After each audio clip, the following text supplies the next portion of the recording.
Today we're going to focus on nuclear energy, and we have two fantastic guests to talk about this, starting with Candice Amori, founder and CEO of the climate tech focused community Climate Vine, and Bret Kugelmass, founder and CEO of Last Energy, a nuclear fusion company. He's also the host of the very successful nuclear-related podcast called Titans of Nuclear. Now to introduce a little bit SOSV. So we are a deep tech fund focused on climate and health. We call that planetary and human health. We invest in dozens of companies, new companies every year to try to tackle humanity's biggest problems. In addition to those sessions that you will be able to replay on the website, you can also join other events we organize. In October, we run a larger Climate Tech Summit, and we also organize matchmaking events between startups and investors. All those events are virtual, are free, and you're welcome to look at our website to join. So without further ado, I'll leave it to Candice to talk about, and Bret to talk about nuclear. Thank you. Yeah, thank you, Ben. Bret, so I am actually very excited about this. So I'm going to be learning with you. I've learned a lot by listening to other things that you've done and just digging into nuclear. And we have 30 minutes between the two of us. So we're going to cover a ton of ground between us, and then we'll open it up for the audience to ask some deeper questions, maybe pulling on some of those threads or bringing in other things as well. So one of the things that you've said that has really caught my eye is just your vision of abundant, inexpensive energy, this world that, feels really fun and exciting and optimistic and big, where our energy is decoupled from negative environmental impact, right? And that's, I think, what we all want, certainly what I want. And after doing a ton of research, talking to a ton of experts, you essentially landed on nuclear fission as key to this vision. So my first question is, what is nuclear fission? Let's do a quick definition there. And then two, why are you so bullish on it? Yeah, well, thanks for having me. This is going to be a lot of fun for me too. So happy to share my thoughts with you and the audience. So what is nuclear fission? Well, in the simplest explanation, it's you split the atom, and splitting the atom creates heat, and that heat can be used directly as heat energy, or through a power plant can be turned into electricity, and provide power, which is the foundation of everything that you see, eat, touch, how to move things around. Energy is absolutely everything. What makes fission so special compared to the myriad of other energy sources that we have available is that you get so much from so little. And this comes back to the point that you were making about decoupling energy abundance from its environmental impact. I think it's safe to say everything has an impact. Nothing is without a cost, no matter how emotionally proud or attuned or in love with a certain technology we are. Absolutely everything has a cost. But sometimes they're hidden costs, or sometimes people just haven't explained them to us yet. And so if we understand that everything has a cost into the environment, and not just a currency cost, but a negative impact, a negative externality, everything does, then what you want is to minimize that cost while maximizing the benefit. And just on a first principles, raw physics basis, nuclear has a 6 order of magnitude advantage. 6 order of magnitude meaning 1 million times advantage over traditional energy sources. So, I think there are plenty of fair criticisms out there about nuclear. I think most of them are exaggerated or overblown or more emotional than based in practical reality. And we can go through any of those. But I think that's the one thing I'll always just keep bringing us back to, is that you get so much for so little. And that's the foundation of a prosperous society. Amazing. So first principles, cost benefit analysis, right? From there, you found that nuclear was and that amount of more powerful is like our human brains can't even fathom. Like that is an immense amount more powerful. I think you've talked about power all the time, right? So that consistency as well. So more power, but also power all the time. Let's go into, actually, I want to ask, what are the fair criticisms or the fair impacts, whether they're hidden or not, of nuclear? And just rapid fire, which ones you think are really actually worth paying attention to, and which ones are overblown? Yeah, I think the ones worth paying attention to are cost and time to delivery. That's an extremely fair criticism of the nuclear industry. They're extremely slow and extremely expensive, but there's a big but there. It didn't always used to be that way. Mhm. And some people might assume that they know why it's slow and expensive right now. And that's something, that was a big learning journey for me through the podcast that I did, the Titans of Nuclear podcast. I interviewed thousands of people in the process, and we've made over 600 episodes at this point. So but it took a while for me to understand what were the true drivers of that cost and schedule that are some of the real challenges that the industry has to overcome. And then the things that are like totally overblown, it's usually about radiation. So it's like, yeah, it's radioactive. Yep, it's toxic. Yep, it can kill you, but so can too much water. So it's like you have to, if you want to develop a more evolved thesis on the hazards of radiation, it's important to understand how much is too much.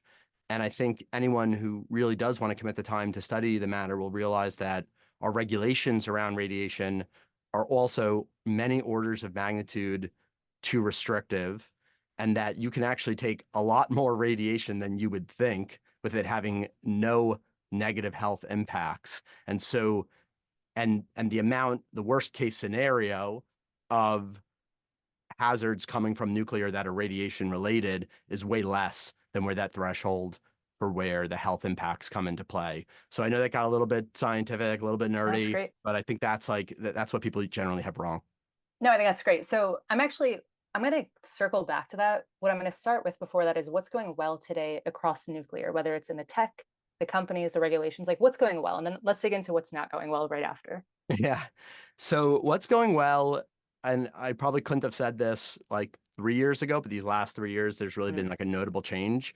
Not in terms of public perception overall. I think the people are already pretty pro-nuclear. Not everyone, of course. Certainly in some areas, they're pretty anti-nuclear. But governments realizing that so much of their public is already pro-nuclear, where maybe they thought differently and now have changed their government policy and political positioning, and more new candidates are running on pro-nuclear platforms. That's definitely been like a noticeable change in the last few years that I think is bringing a lot of positive attention to the industry and actually, breaking down a lot of barriers that have historically been in place. Amazing. And it's kind of coming back to that, right? Like past presidents had run on nuclear. Now maybe we're not going that far, but at least, In some countries, yeah. In some countries, there are prime ministers and even presidents that are running on pro-nuclear platforms. Amazing. Excellent. So let's go back to maybe what isn't going well. And the way that I'm going to frame this question is thinking the assumption here, I guess, the implicit assumption of this question is that nuclear is generally great and we want to scale it, right? And so you've done thousands of interviews and it's great that we can have you to consolidate them for us. So what would you say are the most surprising reasons that you've learned through that time, through working now, starting Last Energy, that we haven't yet been able to unlock nuclear at scale? Yeah, there's still a lot of barriers. I mean, a lot of them are regulatory or policy. I wouldn't say that those are the root issues. I'd say those are like the proximate issues. The root issues, I think, are the old nuclear industry, as many old traditional industries do. This is not unique to nuclear. This is true of aerospace. This is true of space travel. This is true of, food and drugs. This is true of a lot of things. The old incumbents, many, many decades ago, used regulatory capture to build moats to better defend their position and exclude competition in the space. And what happened in the nuclear industry is they were so effective at doing that they actually put themselves out of business. This is by the mid to late 70s, before 3 Mile and before any of the accidents. The nuclear industry had already put itself out of business through these anti-competitive practices. And a lot of what we see today and a lot of the barriers that are still in place today are due to the actions taken by those 1970s companies. And what's challenging is that how do we course correct that when many of the people who have a deep understanding of how this came to be are no longer around? So it takes a lot of foundational education and tying the advantages of nuclear to modern day problems to get people to rethink their old assumptions about why it failed to begin with. Amazing. So it's interesting because essentially when they build in the regulation, like these companies wanted the regulations because it was more profitable to create products around safety than just to build. And now they've actually taken themselves out of the industry, period, which is an unintended consequence, I'm guessing. That makes cost and speed a problem, right? And so we're covering that. Let's dig into safety, right? Because you said essentially similar to aerospace, and right now there's like Boeing, and we're like, great, like regulation's great. Why, like a door to pop open. Why is it different in nuclear, and why do you believe that safety is this over talked about, or over this like boogeyman that actually shouldn't be a boogeyman, both in the public but also just like grounded in reality? Yeah. So here's what happened. So the incumbents, created so many regulatory barriers, by the end of the late 1970s, even they couldn't build their own cost-effective product. And so they kind of gave up on that. They still did have an existing services model where they would, do modifications or add-on to existing facilities and provide all sorts of interesting analysis and support services as well, including increasing usually like radiation protection.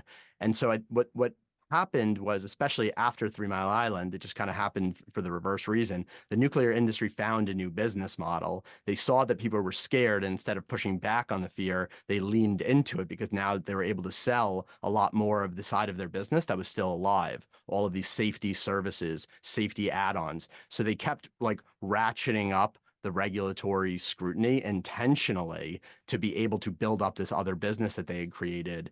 And within just 10 years, especially after Chernobyl, they like ratcheted it up again, even though like it was a totally different type of technology, and totally like it didn't make sense why what happened there should impact the regulations here when a lot of the problems had to do with like the base technology itself was just so fundamentally different. But they still used it, and then they used it again after September 11th, and used it again after Fukushima. So you have these 4 discrete periods where you see this like incredible ratcheting up of regulatory requirements. And I would call a lot of these safety theater as opposed to safety. They don't actually make the system safer. They just add more burdensome things that the operators of these assets have to do that are in the safety category without actually achieving like a net end goal of whatever metric you would want to, classify safety standards according to, radiation impact, dose impact, impact on health, impact on the environment, whatever it is. So none of those goals were accomplished, but they're able to sell what is now 10 times as much per power plant than just delivering the initial reactor itself, which was their original business model. How many people have died or been hurt because of nuclear fission? So if you include Chernobyl, it's like in the 50 to 100-ish number. The reason that I put like a bracket around like if you include, one of the reasons it was a fundamentally different technology was that it wasn't just a power plant. Yeah, it produced power, but they chose this giant graphite block style reactor room called the RBMK because it could produce plutonium while producing power. So you ever like wonder how did Russia create so many nuclear weapons? I mean, like tens of thousands of nuclear weapons when like if anyone's seen Oppenheimer, like it took all of the might of the US government to just like make our first few. Like I don't know, some ridiculous amount of like energy went to making the first fuel. How did Russia make so many? Well, it's because they designed a power plant that was actually a weapons production factory based on how they configured the reactor to begin with. So I put a big if around that because I don't think anyone would feel too bad if we like blew up a munitions depot in another country during a war. And 50 people died. Like, I think we like contextualize it a little bit differently in our head, even though it's always sad when there's loss of human life. But so yeah, between like 50 to 100, just at Chernobyl. Yeah, there are a few other like minor like little accidents here and there, but like nothing really to like count to that total. Right. So like Fukushima, no one. No, and some people claim it was one guy that had lung cancer 4 years later. We know how much Japanese people have to smoke, so it's like that's hotly debatable. But if so, I mean, maybe some people say one.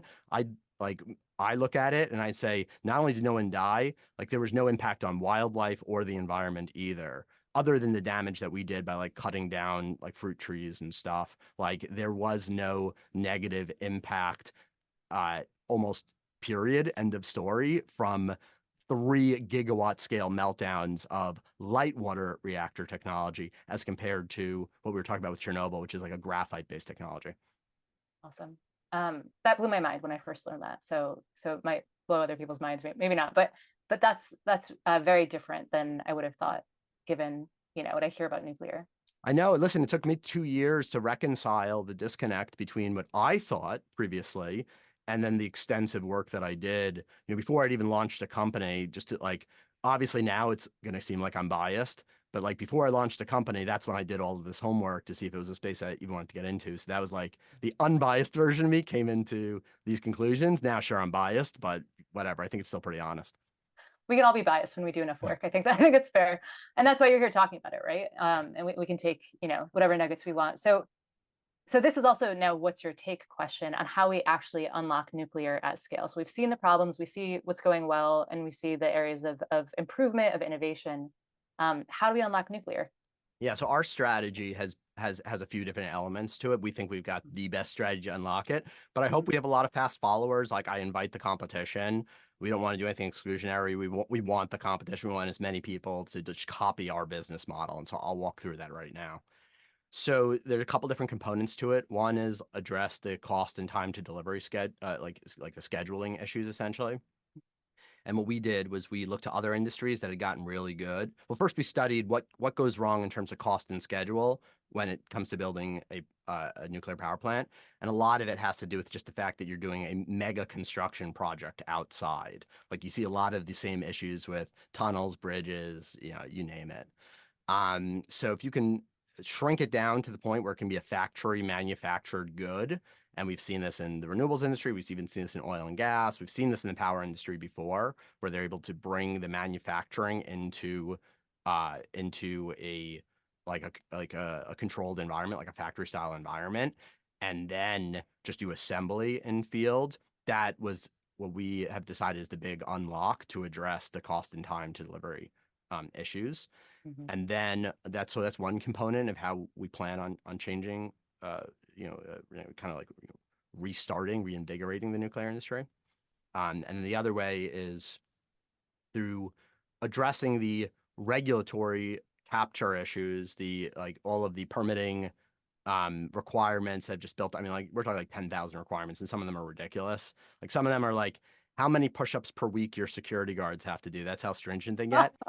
And like, okay, fine. There's nothing like really wrong with that. Yeah, your security guard should be fit. But if you say your security guard should be fit, that's easy. If you say how many push-ups they have to do, well, now you have to you have to monitor that. You have to record that. You got to like send that in. You got to have inspector verify that. If you get caught, you got penalties. So now lawyers involved. So it's like, it's not just doing push-ups. It's adding like this huge administrative cost to everything. And there are 10,000 examples as silly as that. Mm-hmm. So how do we address that? Like, okay, well, we can't rewrite the law, and especially in the US where there's just still so much, it's so hard to change policy here because you have so many competing interests. And like, I think everyone can acknowledge that like policy is not always merit-based in the US. Like there are special interests. We decided to essentially go regulatory shopping. We went to other countries. We found other countries that the regulations were already perfect for what we wanted to do.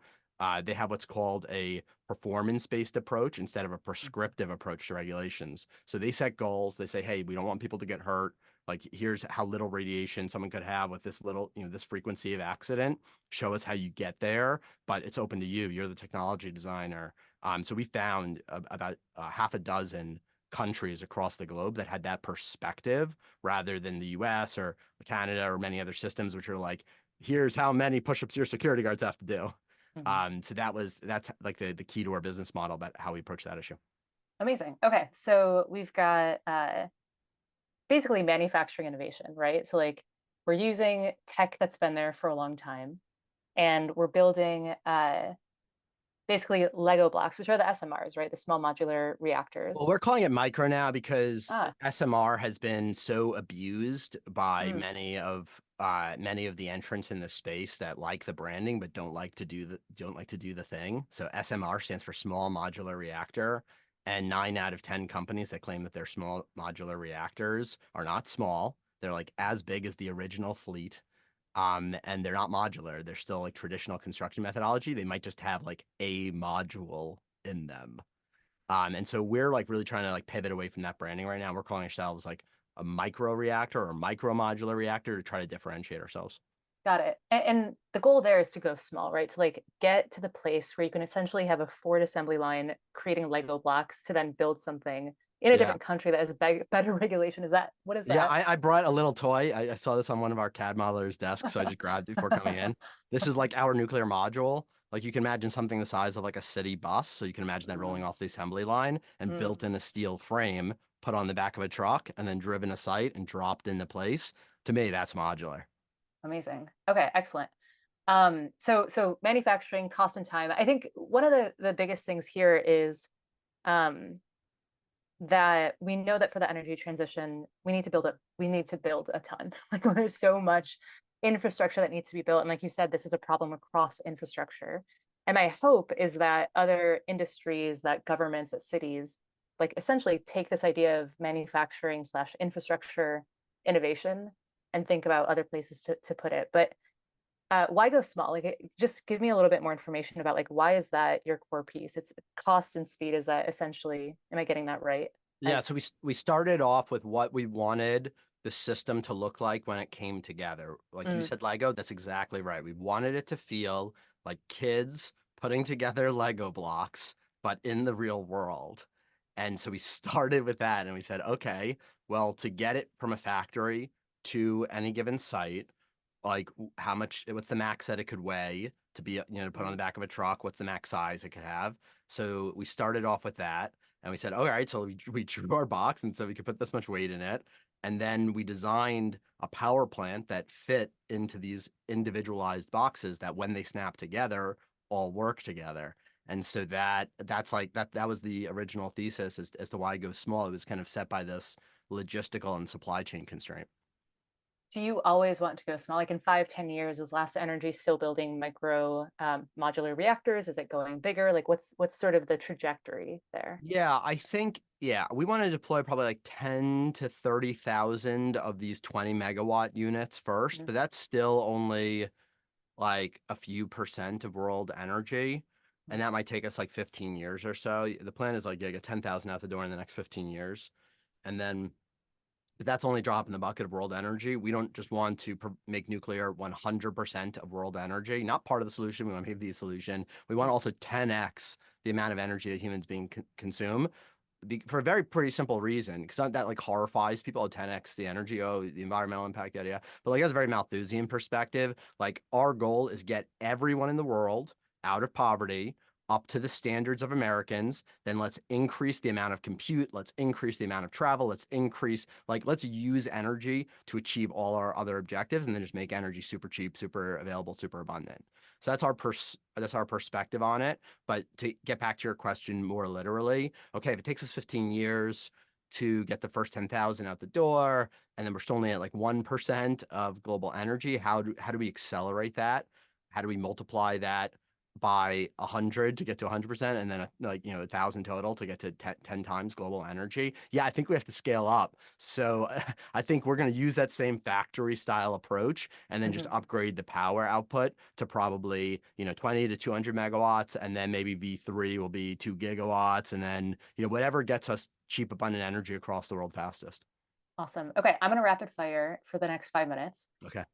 For everyone in the audience, keep dropping your questions. We're going to spend that second half answering your questions. So the first one is just 100% nuclear is well, I guess abundant energy is really exciting. 100% nuclear. I'm like, oh, okay, why not? Why not? A little bit of other pieces. And so that's kind of the first question. Sure. But underneath that is geothermal and nuclear when I've spoken to people at the forefront of both of those industries, they both say generally similar things. Cheap, abundant energy is under our fingertips. It's always available.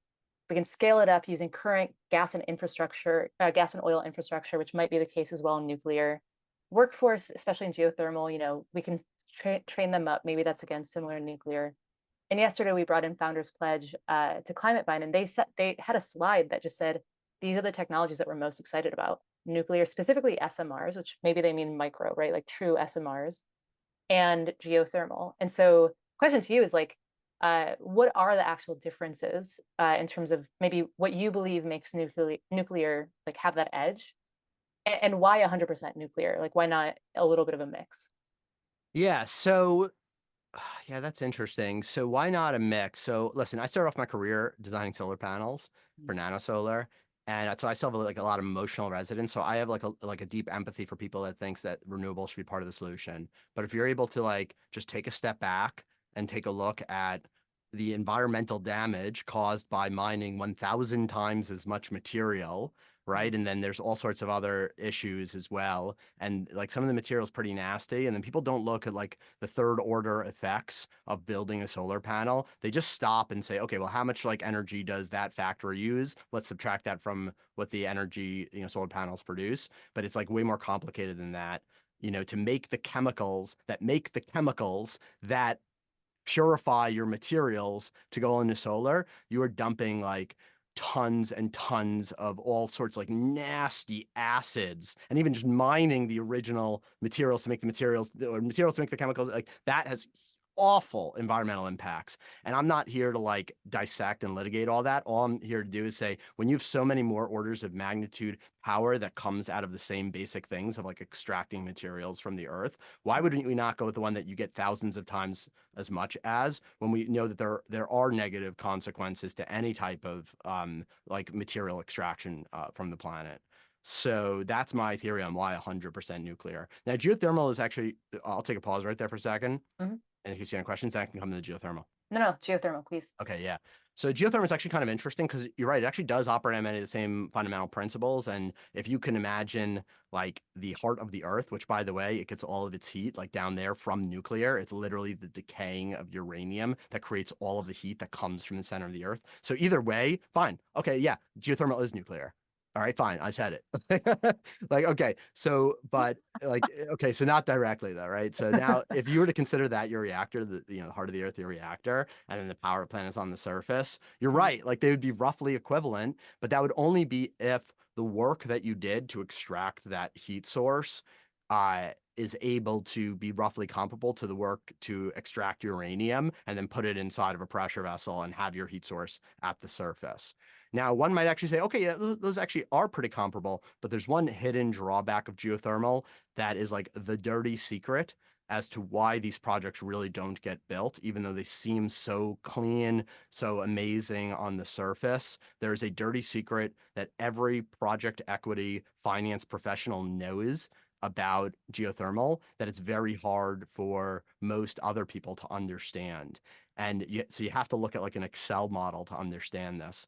But basically, you put in all of your money up front, right? The upfront capex of the project, and you've designed your system around certain assumptions around the power that it can produce. And then you ride that system out in order to be able to like get that power over time. Well, if you're able to produce a very steady amount of power over time, you're able to configure your equipment. You're able to, when you allocate your capital at the beginning, to make sure it is the correct configuration, the correct optimization of capital input to energy output and system-wide efficiencies to support those models. But that's simply not the case. You don't get steady output from the initial work that you do to dig your hole and create geothermal energy. And that's simply a function of the thermal properties of the earth and rock itself. So rock is incredibly insulative. So even if it's very hot, and let's say you dig your hole, and let's say you use some fracking technology to create like spider webs of little cracks and get a ton of surface area,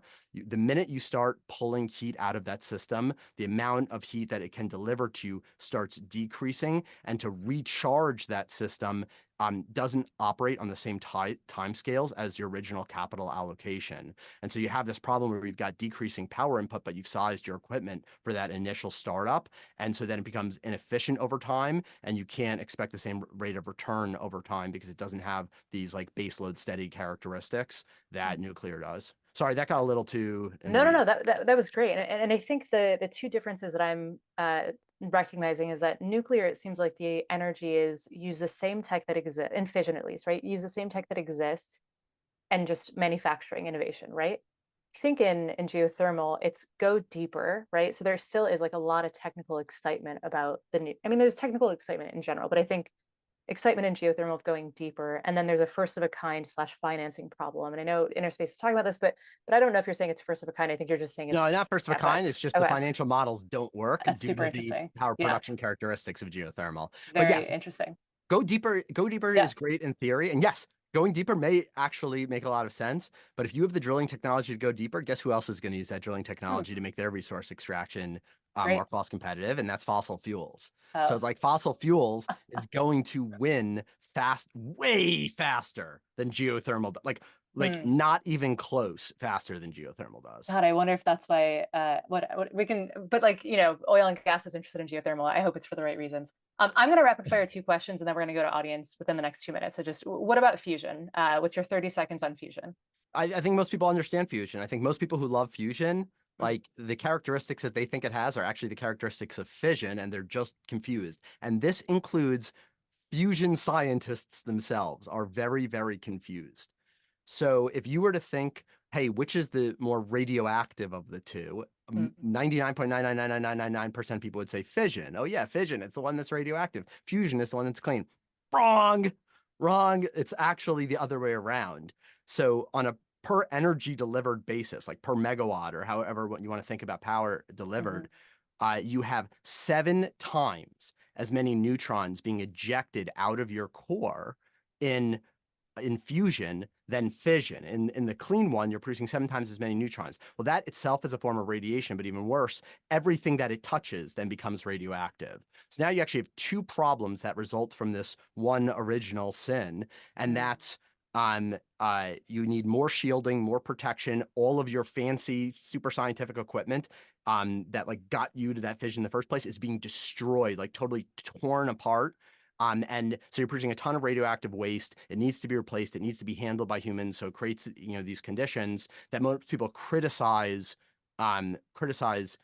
fission for, but it creates it in a manner that's 7 times more aggressive. So you've got 7 times as much of the radiation problem, and that leads to maybe 10 or even much more times in terms of the original cost. So it's not cheap and it's not cleaner than fission. And that's what every single person has wrong. If you don't believe me, just go on to Wikipedia, just do like it's algebra, do the calculation yourself. Per unit energy produced, how many neutrons are ejected? Anyone can verify this. Why is fusion still getting so much funding?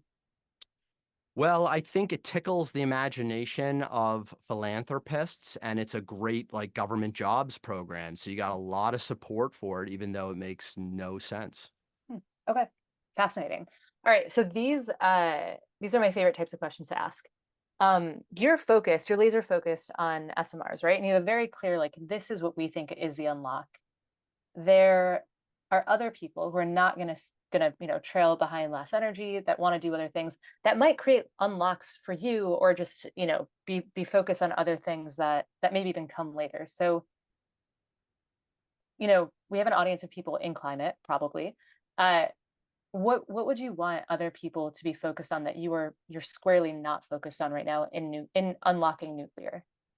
Well, I think there's still a ton of like regulatory reform that needs to happen across the world in general. We only have so many resources. We're a small company. We're only 70 people. We focused on 4 countries to get started, and we have like, we have our government affairs people in country, and we found them because they were kind of already the regulations to begin with that like worked for us.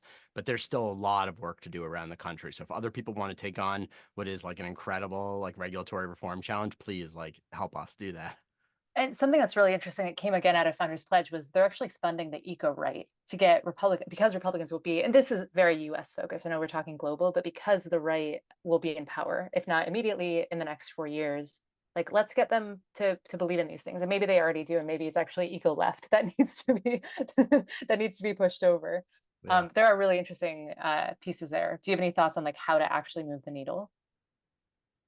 Oh, politics is so complicated. Like it's so hard, and every time I think I have a grasp on it, like something happens. And Fair. I'm like, oh Someone my else should figure it out. That's God. your piece.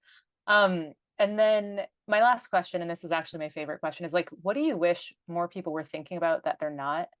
Or what questions do you wish people were asking themselves or you about this space that we haven't covered already?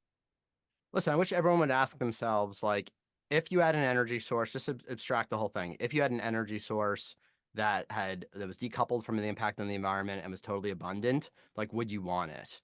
Like to me right now, the answer is like obviously yes, right? But I think if you asked a lot of people, the answer would be no. And I think it comes from that Malthusian perspective as well. Mm. And so like that's the thing. Like if you want to have a conversation about policy, first identify like your counterparties, like underlying motivations and values. And if all they want are less people and to just like enrich themselves and have the elite rise while the poor suffer, like just asking that question, you'll find out what their true motivations are. And then you can decide whether it's going to be productive to work with them or not. Oh, I had a thought, but I maybe lost. Oh, actually, what I was thinking is like that question I think is great. The other question is just, would you want free abundant energy to cover what we're using already, right? Like even that, like that is an incredible unlock. We don't have to think of, 10 times more. We need Like 10 I times can't more to imagine get the poor up to our living standards. So that is, to me, 100%. that's I like like that. starting Cool. requirement. Like we can't have a Love that. conversation unless we're talking about 10xing world energy. Yeah. Cool. I love that. I think I missed that frame, and thank you for jumping in and be That's like, okay. no, this is why. Okay, I love that. So we're gonna go backwards in terms of audience questions. So have you watched Nuclear Now by Oliver Stone? Is it a fair documentary? What could help people understand the reality of nuclear better in a short time? I think it was totally fair, but I do want to offer a constructive criticism. The production quality was awful. Like I've seen teenagers make like better produced content in their basement than he did with like his budget. Like felt like it used 1980s like production technology and graphics. It was truly awful. And I know that that probably limited the ability to spread his message, which I thought was great to a broader audiences. I don't like he's a famous filmmaker. I don't know how he screwed that up so bad. I just don't get it. Great, cool. What geographies are doing nuclear well and or expanding it right now? I think Poland's got the right perspective. Like Mm. they have, like they want to do a full switch over of what is primarily a coal-based electricity grid, and Mhm. even like heating, going to their buildings comes a lot from coal. They want to do a wholesale switch over to nuclear, and they've invited a ton of private sector participants to come in and to fill that niche. Now, I hope it stays that way because some of these countries in Eastern Europe sometimes flip and they're like, no, no, no, we'd rather this be a state-run program. But for now, I think they're doing it right. They've invited, companies to come in at all sizes, us at the micro size, the medium size, SMRs, quote unquote, the large size. They've invited multiple competitors for each. So if that continues, great. If they switch, that would be not so great. What was the original question again, just so I can make sure I answer it with a more broad perspective? Which geographies are doing nuclear well and or expanding it? Yeah, yeah. Okay. And then who else is building a lot? Well, China's building a lot, but like we're not allowed to say nice things about China right now. And then Egypt's building some, Turkey's building some, India's building some. So there is like a lot of new nuclear activity around the world. It's like pretty exciting, but they are in these like distant foreign geographies that people don't pay too much attention to. So so most people don't even realize that. Yeah. What is the Poland thing? Is it mostly because of the war with Russia and Ukraine? Do you think is that when it flipped, or is that No, Rick okay? Perry went over there and like convinced them. Like Wow, he was like nuclear salesman on behalf of the United States government. Like seriously, he great. like that was half his job was going around the world and just being a Wow. salesman for nuclear. It's Huh. pretty wild. Yeah. Rick Perry Also, will. well, no, fascinating that the US isn't great at getting nuclear, but they are going around the world trying to get other people to be great at it. Yeah. I mean, I think Okay. it's like it's a really practical solution.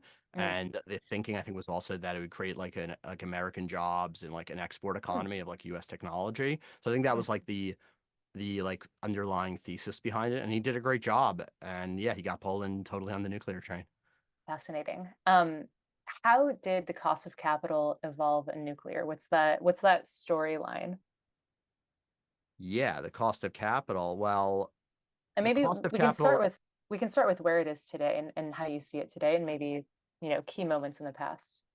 Yeah, so when we talk about cost of capital, we usually talk about like how private markets think about like financing projects. And right now, nuclear is like fundamentally unfinanceable, and then like governments have to step in to make it like a little like to offer all these guarantees to make it like create a little bit more assurance for the private capital markets. Mm, We are changing that by having the smaller size, smaller capital allocation, shorter build time. I mean, these are the components that go into cost of capital. It's basically how long are you going to borrow money for, and what's the risk that the investor is not going to get paid back. You put those together and they come up with some number. And if the number is like greater than 20%, like not going to happen, like nobody wants to take on that kind of risk in those like, in those like segments of capital allocators. And then, as you get down closer to 10%, okay, it becomes a lot more palatable. They've got other projects that are returning, with like 7% in the energy sector. So it's like, okay, it's a little bit better than that, so it's like, okay, so that would attract the capital markets if you could get your cost of capital. And I think it'd be like fair for both parties if you get it to like that 10% range. Excellent. And you all are doing that. That's your aim. You guys have you already done that, or is that something that's coming the next year, 2 years, 5 years? Yeah, we've gone out to market to the private capital markets for specifically infrastructure PE, and we've gotten a bunch of letters of intent for our first project financing. Awesome. And who are those initial customers that you all are selling to or looking at in general?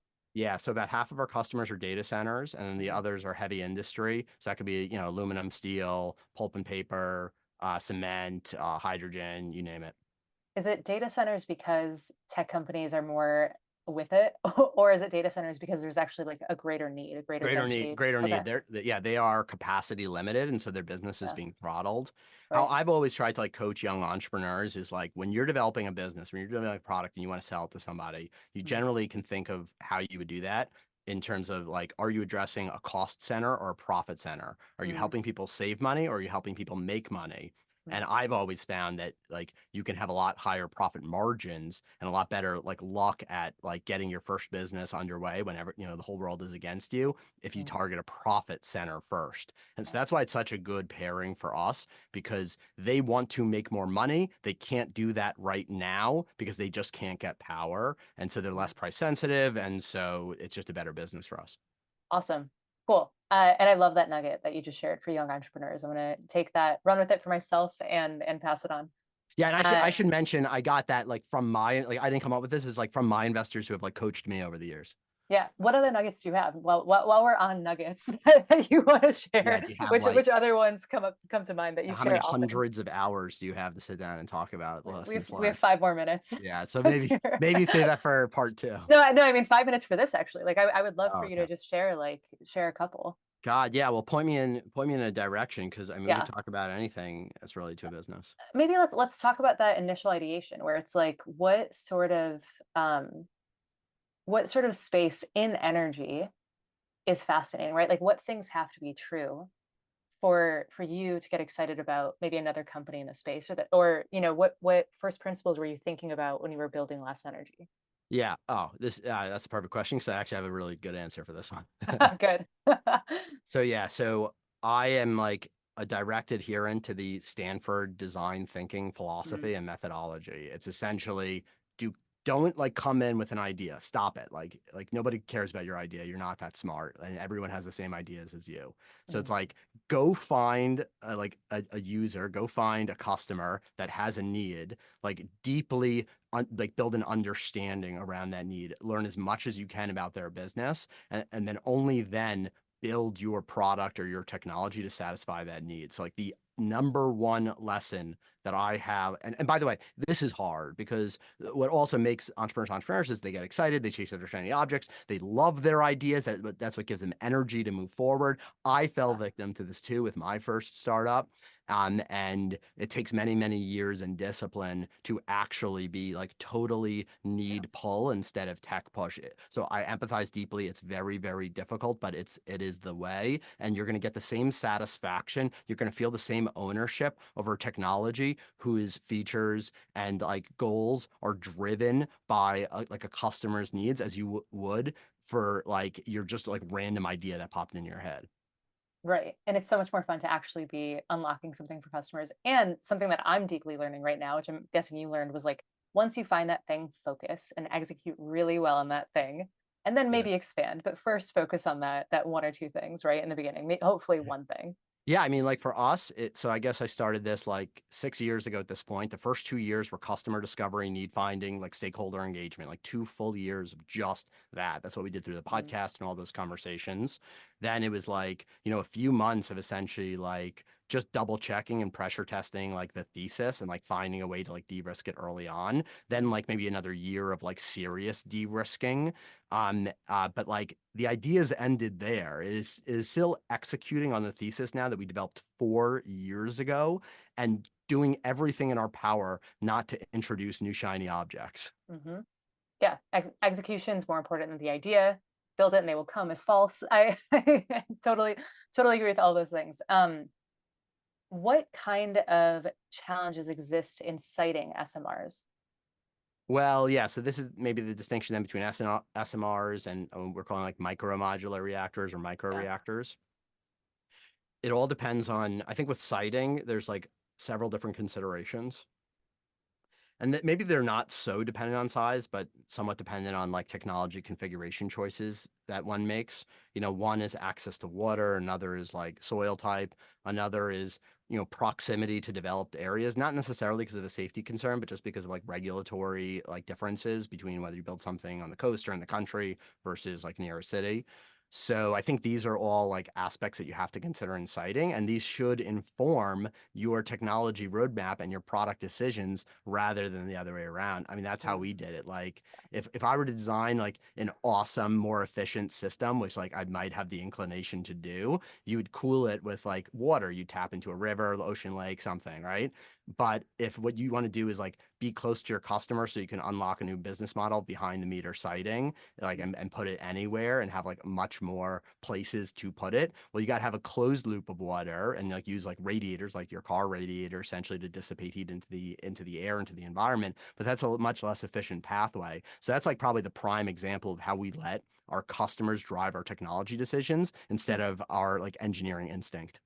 Wait, so which one did you choose? I think I lost you there. Yeah, closed loop water with Got it. fans running the heat over it rather than tapping into local water sources. So it's slightly less efficient, but worth it because you're closer to the It's not just customers. Is slightly that less efficient, it's a got lot it? less efficient, Okay, cool. but like it's still manageable Yeah, and unlocks a business model that is proportionally much more profitable. So we're right, still net like making more money that way, but it's like right. hard to conceive of that from the like engineering technology perspective at the get-go. You have to let you like the customer drive that technology decision.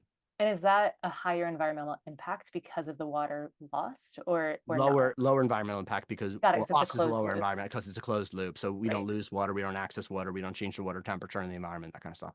Okay, amazing. Um, what's the talent pool like in nuclear after many years of like a nuclear winter? It's been pretty tough. I mean, there are people like Bill Magwood who have like fundamentally saved the talent pool when it was at its like Mm, darkest hour.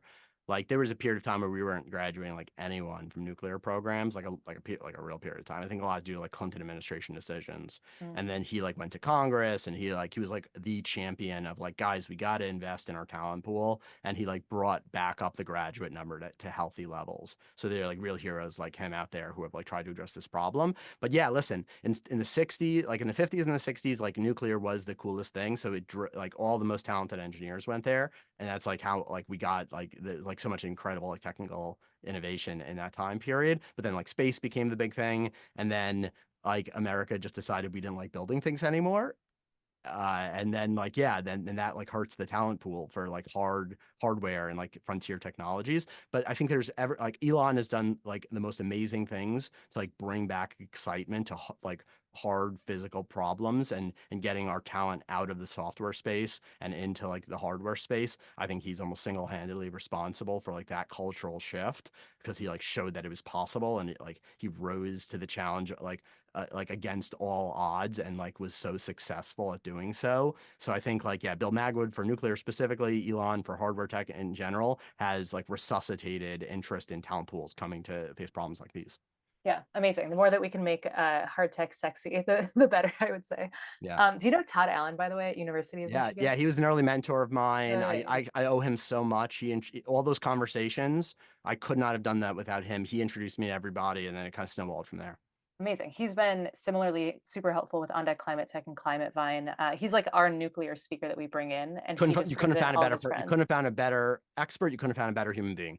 Good. And it's actually just because I'm from Michigan and have that University of Michigan connection. Yeah, yeah. But when he talks about how he became, the head of whatever, like he's very accomplished, and he was like, I just got lucky because I was like the only nuclear guy in my generation, right? Which, like, lucky, He's but not. humble. He's No, humble. of course he's super humble, but like I do think that there was a world where like there were fewer people being graduated, and he's super excited that there are a lot more now. But I agree, he's very Sure, it shouldn't take away he's from the fact that incredible. he is a rock star. Yeah, I And know. 100%. 100%. I think that's how I responded to him when he said that. What have been the best news in nuclear in the past 2 years? Oh man, I mean, for us, it was like last year, like within a month, we cracked the cookie on our like business model, and Mm-hmm. sold, like 30 plus units in like a couple month period. Yeah. Or we got contracts signed for power from those units. We don't actually sell the power plants. Right. So that was great for us. But I think just in general, yeah, it's just been like one good news after another. Even countries that were historically anti-nuclear shifting their position. Sweden, Denmark, Italy are starting to come around. France, for some crazy reason, started going anti-nuclear and now swung back. So I think it's just like this buildup of like constant good news over the last few years, more than any one thing in particular. Amazing. Okay, so what I want to do is that was a really feel good way to end, and I want to go down that track, and let's do this as closing thoughts. I want to go back to where we're actually go back to that vision of abundant energy that is separate from environmental impact, meaning it doesn't like it's good for it's net neutral, at least for the environment, right? There's always an impact, but it's net neutral. What does that world like look like, right? And I think you've painted that picture a bit, but like, what are we using this energy for? What's that vision? Because I have this sense that you have like this really exciting vision, and again, that poverty piece, like, just spend another minute or two on that, and that I want to live in a world where there's just so much doomsday, right, in climate. And I think if we could have a vision of what's possible, and it's actually equitable, and it's just, and it's something that like we can really get behind as humans, right? Because of the shared humanity, that would just be personally really great. So it's both a selfish question, but hopefully it's also helpful for others. But yeah, please paint me that picture in whatever depth that you're able to. People scoff at the concept of utopia. And I think the reason people are so skeptical of that is justified in practical realities. I think the idea of resource constraint, it's like built into our DNA to create competition, which, sometimes can be used, competition can take many forms. It's productive when it's capitalism. It's not so productive when it comes to like physical harm caused, upon others or societies, clashing for resources. So I am, I don't know for sure, but if I were to philosophize, I would say, hey, if we are able to alleviate the world of resource constraints, and like energy is like key to all resources, then we would essentially unlock the potential for a utopia. Amazing. Okay, great. And we all have visions of utopia. So we can all have our separate visions of utopia, of what that energy unlock is, and of a world that's equitable, fair, and environmentally intact, that still has good water and trees and all the things about nature that we love, and maybe even more of that, because we're able to create more energy. You said it. I was going to say not just intact. Let's make it more. Let's create even more robust ecosystem. Let's take the environment as what we like about it right now, and let's supercharge it. Yeah, great. I love that. Supercharge the environment. Cool. Let's end on that. Excellent. Well, Bret, thank you so much. This has been really fun for me. I've learned a ton, and I've through doing a lot of this research, I've and taught, just like great people, like it's really helped me understand why nuclear is such an unlock. And so I guess if there are ways that we can be helpful, put out your calls. If you have anything right now, you're welcome to end with that. But just generally know that like the work that you're doing, I think, makes me excited, and probably makes a lot of other people excited about this space. And we're rooting for this space, and however we can be helpful, we will be. Yeah, I mean, your audience can reach out anytime if they want to get involved in one way or another. Anyone who wants to join this mission of, like incredible abundance and prosperity and in any way, yeah, just reach out. I mean, my email address is like first initial last name at lastenergy.com. You can find me and send me there. And I got, just come. Yeah. Cool. I love it. Excellent. Well, Ben, I think we are done. So maybe if you want to come up and, or I think we're done, guys. This is the wrap up. Thank you guys for joining. Hopefully you had fun, and yeah, thanks everyone. Awesome. Bye guys.